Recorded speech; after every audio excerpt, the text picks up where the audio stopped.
अशोक लेलैंड पे से शुरुआत करना चाहेंगे। अशोक लेलैंड पे आज बहुत सारी क्वेरीज आई हुई हैं, क्या करना चाहिए क्या नहीं करना चाहिए, कई सारी रिपोर्ट्स भी निकल करके आई है। मुनाफा कंपनी का जो है वो 5% बढ़ करके 796 करोड़ रहा है। रेवेन्यू में हम देख रहे हैं 22% की ग्रोथ देखने को मिली है, 11,533 करोड़ रुपए रही।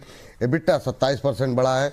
मार्जिन्स में भी इंप्रूवमेंट देखने को मिल रहा है। हालांकि दो तरह के व्यूज रहे, ब्रोकरेज हाउसेस की रिपोर्ट कुछ एक टारगेट को बढ़ा रही हैं, कुछ एक ने गिराया भी है। लेकिन सर अशोक लेलैंड अच्छे मोमेंटम में 1.5% ऊपर 209 के आसपास ट्रेड करता हुआ कैसे देख रहे हैं सर? और यहाँ पर अभी क्या नई पोजीशन की जगह है?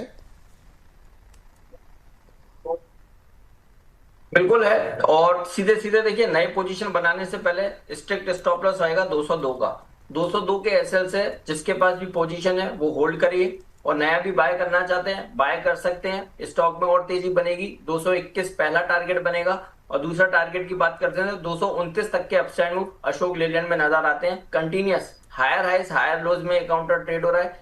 5 ईएमए के ऊपर लगातार लगकर चल रहा है। तो 22 पूरी तरह से पॉजिटिव है। Short term, medium term, long term सारे 22 स्टॉक के लिए पॉजिटिव नजर आ रहे हैं। 221 229 के टारगेट के लिए लॉन्ग करने की सलाह है। स्टॉप लॉस रहेगा 202 का। 202 का, चलिए ठीक है। एक और रिजल्ट सर पावर सेक्टर से, और वो है एसजेवीएन। एसजेवीएन के रिजल्ट काफ़ी अच्छे रहे, और रिजल्ट के बाद थोड़ा शेयर में जान भी आती हुई दिखाई दे रही है। हालांकि थोड़ा फिसला ज़रूर है। प्रॉफिट जो है कंपनी का 50% के आसपास बढ़ा है, और 224 करोड़ रुपए। रेवेन्यू में 61% की ग्रोथ है। बिट्टा अगर हम देखें तो 57% बढ़ करके 738 करोड़ रुपए रहा है। मार्जिन्स की बात करें तो इसमें जो है वो थोड़ा सा यहाँ पर डेंट लगा है, शायद यही वजह है कि थोड़ा सा अब हल्का भी हो रहा है। लेकिन सर क्या करें, अभी एसजेवीएन को लेकर के पावर पे पिछली बार आपसे बात हुई थी, काफ़ी लोगों ने उसे सराहा था। अभी क्या करना चाहिए एसजेवीएन पे, बताइए। देखिए, रिजल्ट के चलते स्टॉक में कल ही एक अच्छा बाउंस दिखाया, और आज फॉलो बाइंग हुई है।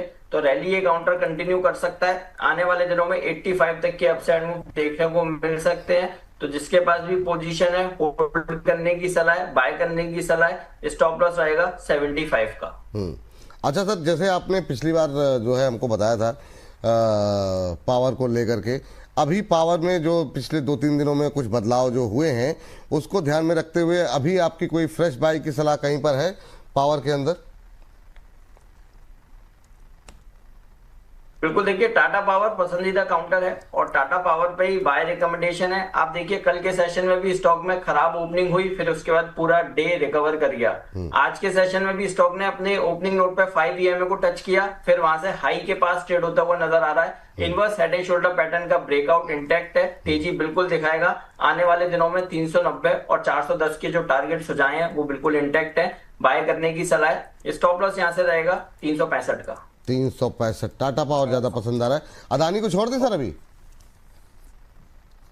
देखिए, अगर 1 और 2 नंबर की बात करते हैं तो सेकंड पर अदानी पावर है, फर्स्ट हमारा टाटा पावर पसंदीदा पिक है। ठीक है सर। अदानी अगर खरीदे तो कहाँ पे क्या टारगेट रखेंगे?